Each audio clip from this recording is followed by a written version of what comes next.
আমি যখন জেলে গেলাম দেখলাম ইয়ং মানুষ, তাজা মানুষ, যুবক। আজকে দেখলাম বুড়ো হয়ে বের হয়েছে। ওনারা জানেন এই এলাকায় আরো লোক আছে, কয়েকজন দেখা করেছে আমি জেলখানায় যখন ছিলাম। তারা জানে আমাকে রাখা হয়েছিল নির্জন বাসে।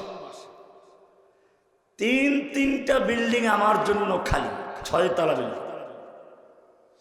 জেলখানার ভিতরেও 3টা বিল্ডিং এর মালিক ছিলাম আমি, 6 তলা বিল্ডিং। তো সামনের বিল্ডিং এর নাম হচ্ছে শতাব্দী, পিছনের বিল্ডিং এর নাম সৈকত, মাঝখানের 6 তলা বিল্ডিং এর 4 তলায় একটা রুমে একটা লোক বন্দী হয়ে আছে, তার নাম জসিমউদ্দিন রহমান। কারো সঙ্গে কথা বলতে পারবে না, দেখা করতে পারবে না, এমনকি খাবার তো কাউকে দিতে হবে। খাবার দেওয়ার জন্য বাছাই করলো সাভারের একটা লোক, ডাকাতি মামলার আসামি। পুলিশ ধরা পড়ার পরে থাপ্পড় মেরে কান বয়রা করে দিয়েছে, কথা শুনে না। তার মানে হচ্ছে খাবার দিতে গেলেও যেন আমি কোনো কথা বলতে না পারি, এমন একজন লোককে খুঁজে বের করলো, হারুন। আমিও চিন্তা করলাম, ঠিক আছে, তোমরা তো আমাকে কথা বলতে দিবে না কারোর সঙ্গে, কিন্তু কোরআন তো আল্লাহর কালাম। কোরআন পড়া মানে হচ্ছে আল্লাহর সঙ্গে কথা বলা। যারা আল্লাহর সঙ্গে কথা বলে দুনিয়ার মানুষের সঙ্গে কথা বলার কোনো প্রয়োজন নেই। কোরআন তেলাওয়াত শুরু হলো, আলহামদুলিল্লাহ। এরপরে অনেকেই আবেদন করলো আমরা শেখের কাছে কোরআন পড়ব। সে গল্পে না হয় নাই গেল। আমি দেখেছি আল্লাহর কোরআন যখন আমি পড়া শুরু করেছি, দুনিয়ার কোনো মানুষের সঙ্গে কথা বলার কোনো প্রয়োজন হয় নাই। কোরআন আল্লাহর কালাম। কার কালাম? কোরআন যখন বলে ইয়া আইয়ুহান নাস, তার মানে হচ্ছে মানুষ। তুমি হিন্দু হও, বৌদ্ধ হও, খ্রিস্টান হও, তুমি মানুষ, তোমার সঙ্গে আল্লাহ সরাসরি কথা বলছে।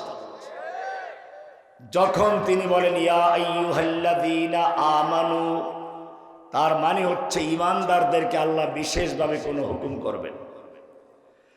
আবার কখনো আল্লাহ বলছেন ইয়া আইয়ুহাল কাফিরুন, কাফেরদেরকে আল্লাহ কিছু বলতে চান।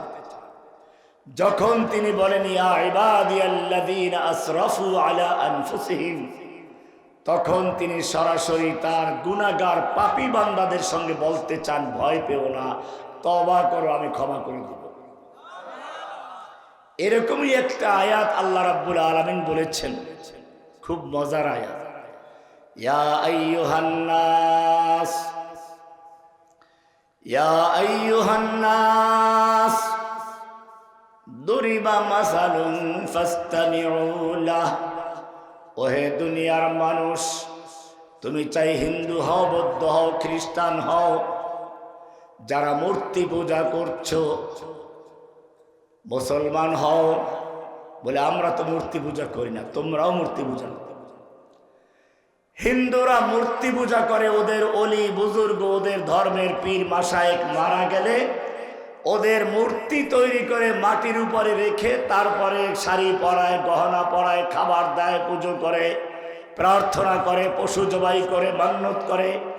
আর মুসলিমরা তাদের আল্লাহর ওলিরা মারা গেলে কবর দিয়ে মাটির নিচে রেখে মাজার তৈরি করে, তারপরে হিন্দুরা যা করে তাই করে, চাদর দেয়, টাকা দেয়, পয়সা দেয়, মোমবাতি দেয়, খাওয়ান দেয়, আগরবাতি, টাকা পয়সা, এরপরে মান্যত করে, তারপরে পশু জবাই করে, তারপরে সন্তান চায়, রিজিক চায়। কোনো পার্থক্য আছে? পার্থক্য একটাই আছে, হিন্দুরা মূর্তিটাকে উপরে রাখে আর মুসলমানরা কবরে রেখে তারপরে মাজার বানিয়ে পুজো করে, এছাড়া কোনো পার্থক্য নেই। এই কারণে আল্লাহ রাব্বুল আলামিন এখানে হিন্দুদেরকেও বলেন নাই, খ্রিস্টানকে বলেন নাই, ইয়া আইয়ুহান নাস বলেছেন। কি বলতে চান? ইয়া আইয়ুহান নাস দুরিবা মাসালুন ফাসতামিউ লাহ, তোমাদের বুঝানোর জন্য একটা সুন্দর দৃষ্টান্ত দেওয়া হচ্ছে, মিসাল দেওয়া হচ্ছে। উপমা দেওয়া হচ্ছে। ফাস্তামিউ লাহু, মনোযোগ দিয়ে শুনো, কান লাগিয়ে শুনো। শুনতে বলেছেন কে? খালি কি ওই যুগের লোকদেরকে না আমাদেরকেও? যারা মঞ্চের সামনে তাদেরকেও, যারা মঞ্চে বসা তাদের সবরকে, তাই না? কি বলতে চান? ইন্নাল্লাযীনা তাদউনা মিন দুনিল্লাহ, তোমরা আল্লাহর পরিবর্তে যাদেরকে ডাকাডাকি করো, যাদের পূজা করো, যাদের কাছে প্রার্থনা করো, যাদের সেজদা করো, কেউ মাটির উপরে রেখে মূর্তি বানিয়ে তারপরে সেজদা করো, কেউ মাটির নিচে রেখে মাজার বানিয়ে সেজদা করো, যেই ভাবি পূজা করো না কেন, ইন্নাল্লাযীনা তাদউনা মিন দুনিল্লাহ, আল্লাহর পরিবর্তে তোমরা যাদের পূজা করছো, যাদের ইবাদত করছো, লা ইয়াখলুকু যুবাবান ওয়ালা বিজতামাউ লাহ, এই দুনিয়ার সমস্ত মাজারওয়ালা, দুনিয়ার সমস্ত দেবদেবী মূর্তি যদি একত্র হয়, লা ইয়াখলুকু যুবাবান ওয়ালা বিজতামাউ লাহ, ওরা সবাই মিলে একটা মাছিও তৈরি করতে পারবে না। কি তৈরি করতে পারবে না? মাছির কথা কেন বললেন সব বাদ দিয়ে? হাতির কথা বলতে পারতেন। মাছি বলার একটা বিশেষ কারণ আছে। আপনি যদি ওই মূর্তির সামনে থেকে কিছু খাবার নিতে যান, নিতে দিবে? মাজার পূজারীদেরও পিটাবার লোক আছে, আর মূর্তির সামনেও লাঠিয়াল বাহিনী আছে। আপনি খাবার নিতে পারবেন না, কিন্তু মাছি যদি খাবার নেয় ফিরাইতে পারবে? আল্লাহ এই জন্য মাছির কথা বলেছেন, ভালো করে শুনুন, কোরআন বলছে লা ইয়াখলুকু যুবাবান ওয়ালা বিজতামাউ লাহ, সব মাজারওয়ালা তোমরা যাদের পূজা করো, আর সব মূর্তি যাদেরকে মাটির উপরে রেখে পূজা করো, লা ইয়াখলুকু যুবাবান ওয়ালা বিজতামাউ লাহ, ওরা সব মিলে একটা মাছিও তৈরি করতে পারবে না। ওয়া ইয়াসলুবহুমুয যুবাবু শাইআ, মাছি তৈরি করা দূরের কথা, মাছি যদি ওদের সামনে রেখে দেওয়া খাবারের থেকে দামি দামি মিষ্টি, অন্যান্য খাবার, হালুয়া, এইখান থেকে মাছি যদি কোনো অংশ চুরি করে নেয়, ছিনতাই করে নেয়, ওদের সামনের থেকে নেয়, লা ইয়াসলুবুহু ওয়া ইয়াসলুবহুমুয যুবাবু শাইআ লা ইস্তানকিযুহু, ওরা মাছির কবল থেকে ফিরাবার ক্ষমতা রাখে? মূর্তিও রাখে না, মাজারওয়ালারও ক্ষমতা নেই, মূর্তি পূজারীরও ক্ষমতা নাই, মাজার পূজারীর ক্ষমতা নেই। আছে? এইকে জিনিসটাকে বুঝাবার জন্য আল্লাহ বললেন যে এরা কত দুর্বল। দাউফাত তালিবু ওয়াল মাতলুব, পূজারী আর যাদের পূজা করা হয় তারা কতই না দুর্বল। এই কারণে আল্লাহ রাব্বুল আলামিন আরেকটা আয়াতে বলেছেন, ইয়া আইয়ুহান নাস, ইয়া আইয়ুহান নাস আনতুমুল ফুকারাউ ইলাল্লাহ ওয়াল্লাহু হুয়াল গনিয়ুল হামিদ।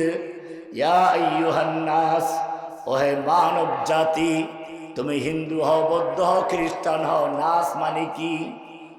নাচ মানে কি? না নাচানাচি করা? বলি যে এক বাউল বলল নাচানাচি করা। কুল আউযু বিরাব্বিন নাস মালিকিন নাস ইলাহিন নাস মিন শাররিল ওয়াসওয়াসিল খান্নাস, এই সব নাকি নাচে। আল্লাহ নাকি নাচতে বলেছে। নাচ শব্দের অর্থ মানুষ, এইটা যে জানে না বরং মজাক করে, সে মুসলমান না কাফের? কোরআনের স্পষ্ট আয়াত আছে। আল্লাহ সুবহানাহু ওয়া তাআলা কোরআনে বলেছেন কিছু লোক এরকম আছে যারা আল্লাহকে নিয়ে তুচ্ছ তাচ্ছিল্য করে, মজাক করে। ধরা পড়লে বলে কি, এটা মনের থেকে বলি নাই, একটু মজার ছলে বলেছিলাম, এটা গান গাওয়ার জন্য বলেছি। দালালি করে নাই কিছু লোকে, হুবহু এই কথা কোরআনে আছে, ওরা এই কথা বলবে। কোরআন বলছে ওয়ালা ইন সালতাহুম লায়াকুলুন্না ইন্নামা কুন্না নাখুদু ওয়া নালআব, হে নবী, আপনি যদি ওদেরকে জিজ্ঞেস করেন তোরা কেন এমন কথা বললি, আল্লাহর মুখ কোনটা আর অন্যটা কোনটা, আবার নাচানাচি করতে বলেছে, এত বেয়াদবি কেন করলি, আপনি যদি ওদেরকে জিজ্ঞাসা করেন তখন ওই লোকগুলো বলবে, ধরা খাওয়ার ভয়তে বলবে, মার খাওয়ার ভয়তে বলবে, ইন্নামা কুন্না নাখুদু ওয়া নালআব, আমরা খেলার ছলে বলেছিলাম, আনন্দ দেওয়ার জন্য বলেছিলাম, মনের থেকে বলি নাই। হুবহু কথা মিলে গেছে না? এই দালালি করেছে না কিছু লোকে। এবারে আল্লাহ কি বলেন শুনুন, কুল আবিল্লাহি ওয়া আয়াতিহি ওয়া রাসূলিহি কুনতুম তাস্তাহজিউন। কুল, হে নবী আপনি ওদেরকে জানিয়ে দিন, ওদেরকে পরিষ্কারভাবে বলিয়ে দিন, মজাক করার জায়গা আর পাও নাই, মজা করার জায়গা খুঁজে পাও নাই। কুল আবিল্লাহি ওয়া আয়াতিহি ওয়া রাসূলিহি, আপনি ওদেরকে জানিয়ে দিন তোমরা আল্লাহকে নিয়ে, আল্লাহর আয়াতকে নিয়ে, আল্লাহর রাসূলকে নিয়ে মজা করছো, তুচ্ছ তাচ্ছিল্য করছো, উপহাস করছো, এই সব কিছু চলবে না। লা তাতাজিরু, খবরদার অজুহাত পেশ করো না, বাহানা করো না, কোন রকমের অজুহাত চলবে না। ইকোগুলো বন্ধ করে দাও, মাইকটা ক্লিয়ার আওয়াজ হয় না, ইকো বন্ধ করো। লা তাতাযিরু, কোন রকমের বাহানা চলবে না, ওযর চলবে না, অজুহাত চলবে না। কদ কাফারতুম বাদা ঈমানিকুম, ঈমান আনার পরে তোমরা কাফের হয়ে গেছো, মুরতাদ হয়ে গেছো। কে বলেছেন? নাকি আমি বলেছি? সূরা তওবা 9 নম্বর সূরার 65 এবং 66 নম্বর আয়াত। এখন গিয়ে খুলবেন আমি থাকতে থাকতে, ভুল হলে ধরবেন গিয়া, আর যদি সঠিক হয় তাহলে ফতুয়াটা কার? যারা আল্লাহর কোরআন নিয়ে মজাক করেছে, আল্লাহর রাসূলকে নিয়ে তুচ্ছ তাচ্ছিল্য করে, আল্লাহর কোরআনের আয়াতের তরজমা ব্যঙ্গ করে, ও আমার জাতি চিৎকার মেরে বলে সে মুসলমান না কাফের। তার পক্ষে যারা দালালি করে, ওকালতি করে, তারা মুসলমান না কাফের। তাদের পক্ষে যারা বক্তৃতা করে, বিবৃতি দেয়, তারা মুসলমান না কাফের। ফতোয়া দিয়েছেন কে? কোন সূরাতে আছে? 9 নম্বর সূরা, সূরা তওবা। কি নাম? আয়াত নাম্বার কত? 65 এবং 66 নম্বর আয়াত। সুতরাং নাচ মানে কোনো নাচানাচি না, নাচ মানে কি? আল্লাহ বলছেন, ইয়া আইয়ুহান নাস, ওহে মানব জাতি, আনতুমুল ফুকারাউ ইলাল্লাহ, তোমরা সব আল্লাহর দরবারের ফকির। তোমাদের আমির ফকির, মামুর ফকির, ইমাম ফকির, মুক্তাদি ফকির, পীর ফকির, মুরিদ ফকির, রাজা ফকির, প্রজা ফকির, সব ফকির। আনতুমুল ফুকারাউ ইলাল্লাহ, তোমরা সব আল্লাহর দরবারের ফকির। আল্লাহু আল গনিয়ুল হামিদ, ধনী হচ্ছেন শুধুমাত্র কে? তোমাদের কাজ হলো ভিক্ষা করা, আল্লাহর কাজ হচ্ছে ভিক্ষা দেওয়া। তোমাদের শান, তোমাদের মান হচ্ছে তোমরা গোলাম। আল্লাহর শান, আল্লাহর মান হচ্ছে আল্লাহ মালিক। আল্লাহ কি? আমাদের মালিক কে? সব কিছু দেওয়ার মালিক কে? সন্তান দেওয়ার মালিক কে? রিজিক দেওয়ার মালিক কে? ইব্রাহিম আলাইহিস সালাম দেখলেন তার বাবা মূর্তি নিজে তৈরি করছে, আবার মূর্তির কাছে গিয়ে প্রার্থনা করছে। ইব্রাহিম আলাইহিস সালাতু ওয়াস সালাম রাতের বেলায় গভীরভাবে চিন্তায় মগ্ন হলেন।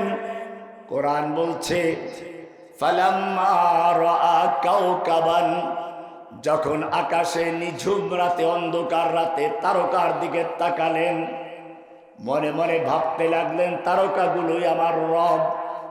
কিন্তু যখন দিনের বেলায় তারকা ডুবে যায়, তিনি বলেন এইগুলো আমার রব হতে পারে না।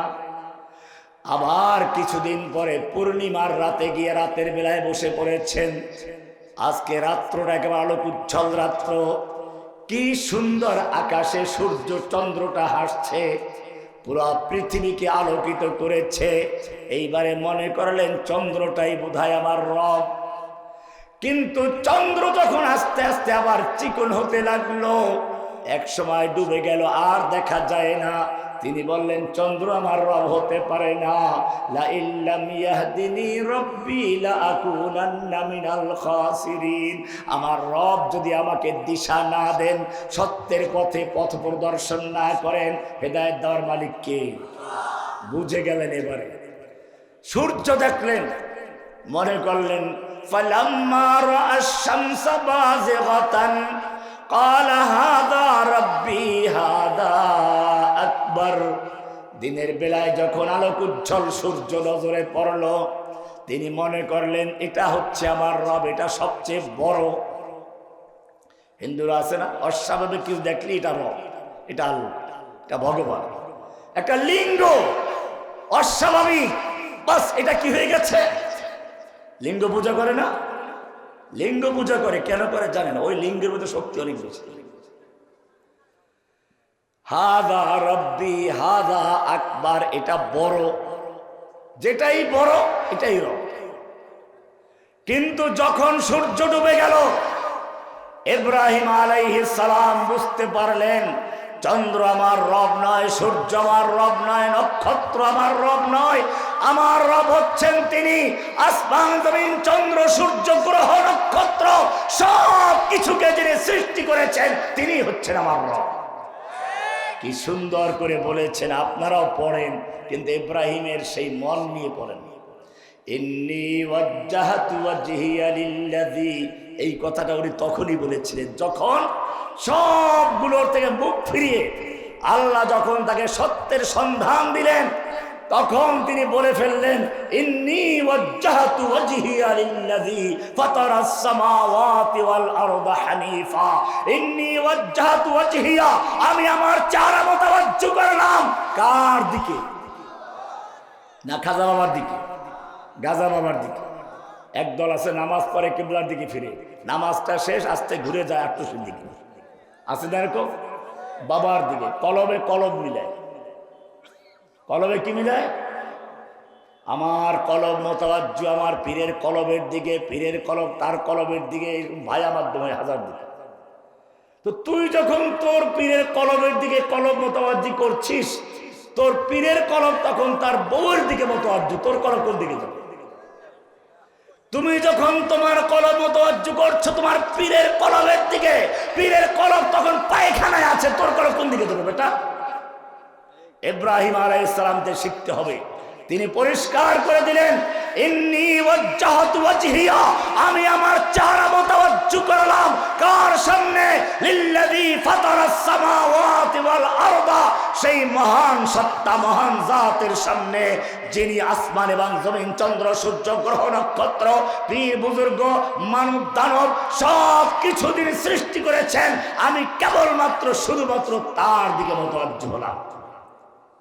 এবারে বলেন হানিফান, কি বললেন? হানিফ কেন বললেন? আমরাও মোতাবাজ্জু হই, পীরের গ্রুপরাও তো কিছু মোতাবাজ্জু হয়, সেই জন্য বললেন না, ওরা মোতাবাজ্জু হয় আল্লাহর দিকেও, আবার কার দিকে? এই জন্য বলেন হানিফান। হানিফ মানে হচ্ছে মাইলান আন জামিইল বুতলানি ইলাল হক্কে, আল্লাহ ছাড়া সবগুলো বাতিল করে দিয়ে শুধুমাত্র একমাত্র আল্লাহর দিকে মোতাবাজ্জু হওয়ার নাম কি? হানিফ। হানিফ মানে কি? মাইলান আন জামিইল বুতলানি ইলাল হক, সমস্ত বাতিল থেকে বিমুখ হয়ে, সমস্ত বাতিল থেকে মুখ ফিরিয়ে শুধুমাত্র একমাত্র আল্লাহর দিকে মোতাবাজ্জু হওয়ার নাম কি?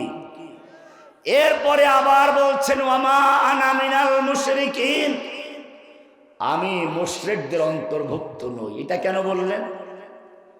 এটা আমরাও বুঝতে পারি নাই। আমি একজনকে বললাম, আপনি বলুন তো লা ইলাহা ইল্লাল্লাহর মানিটা কি? তিনি বললেন, লা ইলাহা, নেই কোনো মাবুদ ইল্লাল্লাহ, আল্লাহ ছাড়া। আমি বললাম, নেই কোনো তো বুঝলাম, মাবুদ, মাবুদটা কি? নেই কোনো মাবুদ, নেই কোনো বুঝলাম, মাবুদ নাই, মাবুদটা কি? এটা বাংলায় বুঝেই বলেন। মাবুদ মানে যার ইবাদত করা হয়, আপনি যার ইবাদত করা হয়, ইবাদতটা কি সেইটা বলে। কিছু জিনিস আছে না এরকম, আপনি যদি বলেন এই ভালোবাসা করিয়ে না, এই ভালোবাসা কি বলো তো? ভালোবাসা মানে प्यार करना, प्यार करना का क्या माना है? मोहब्बत करना। ভালোবাসা মানে কি? मोहब्बत करा, मोहब्बत करा মানে কি? प्यार करा, प्यार का মানে ভালোবাসা। এই তো এটা সংজ্ঞা দেয়, এর একটা সংজ্ঞা আছে। মোহাব্বত মাইলানুন নফস ইলা শাইইন মারগুব, কোন আকর্ষণীয় জিনিসের দিকে মন আকৃষ্ট হওয়ার নাম হচ্ছে ভালোবাসা। ভালোবাসা কাকে বলে? আকর্ষণীয় বস্তু বা ব্যক্তির দিকে মন আকৃষ্ট হওয়ার নাম কি? ভালোবাসা। লজ্জা পাওয়া, লজ্জা কি বলেন তো? লজ্জা পাওয়ার অর্থ কি? কবেন শরম পাওয়া। শরম পাওয়া কি জিনিস? তার কোনো অর্থ নাই। শরমের একটা অর্থ আছে। আল হায়াউ ইনকিবাদুন ইয়াতারিন নাফসা ইনদা ইরতিকাব ফি'লিন মাকরুহিন। অনুচিত কোনো কাজ করার পরে নিজের মনের ভিতরে যে একটা ইতস্ততা আসে তার নাম লজ্জা। তার নাম কি? লজ্জা কাকে বলে?